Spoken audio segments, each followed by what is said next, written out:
Pinagtutuunan ng Quezon Coto Electric Cooperative Incorporated ang pagpapatupad ng subsidiya batay sa isinasaad ng Republic Act 11552 o ang Expanded Lifeline Rate Law. Ito ang inilahad ni Quezon 2 General Manager Engineer Bon Erwin Asagra sa ginanap na ika-43rd Annual General Membership Assembly. Ang mga member consumer owner na ginanap sa Northern Quezon Auditorium sa Barangay Common in Panta, Quezon noong Sabado, Mayo 30, 2026. Napag-usapan yung subsidiya. Kasi isa sa mga bagong programa na ipinag-uutos ng ating pamahalaan ayon sa batas na tinatawag natin Republic Act 11552. Ito tinatawag na Lifeline Rate Discount. Sa ilalim ng naturang batas, bibigyan ng diskwento ang mga benepisyaryo ng 4-piece kapag nakakonsumo ng 50 kWh pababa. Wala silang babayaran dahil isasubsidize ng electric cooperative ang konsumo. Ito yung diskwento sa singin ng kuryente para sa ating mga kababayan na miyembro ng 4-piece.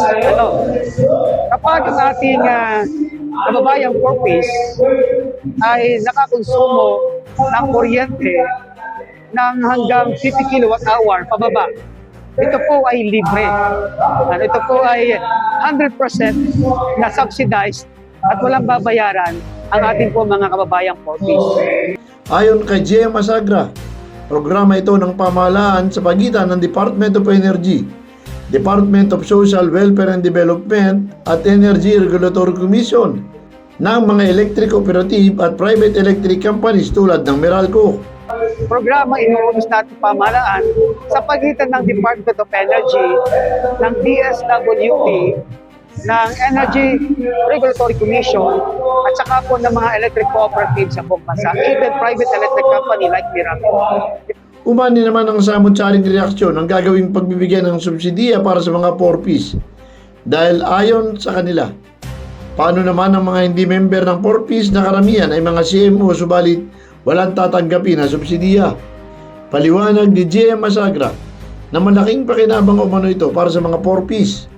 Pero sa mga nagtatanong na paano ang hindi member ng 4-piece, meron naman umanong panukalang batas sa Kongreso. Nakasalukuyan pang pinag-aaralan na mabigyan ng discount, katulad ng para sa mga PWD at iba pang miyembro ng komunidad. At bakit daw 4-piece lang ang merong subsidy o discount? Ang programa ng 4-piece ay talagang malaking tulong sa kanila. Pero may katanungan din na, paano hindi 4-piece? Paano ba magkakaroon ng discount? Well, ang sagot natin doon is, sa kasalukuyan po, ang pinag-uutos ng batas ng ating pamahalaan sa ngayon ay 4-piece. Miyembro ng 4-piece na ating mga kababayan. Pero meron po mga batas din na pinag-uusapan sa Kongreso na ngayon ay nasa pag-aaral pa, nabigyan pa ng discount yung mga kababayan natin na member ng PWD and other members of the community. Pinag-uusapan pa ito. Samantala, nagsagawa rin ng raffle draw ang Quezon Coto para sa mahigit 6,000 na dumalo sa naturang pagtitipon. Kabilang sa mga ipinarapol ang 15 e-bikes, 2 refrigerator, 3 washing machine, 10 turbo fan, 2 microwave, 10 electric kettle, 10 plancha at marami pang iba. Pinasalamatan din ni GM Asagra ang lahat ng mga MCO at mga lokal na opisyal na dumalo sa taunang asembleya.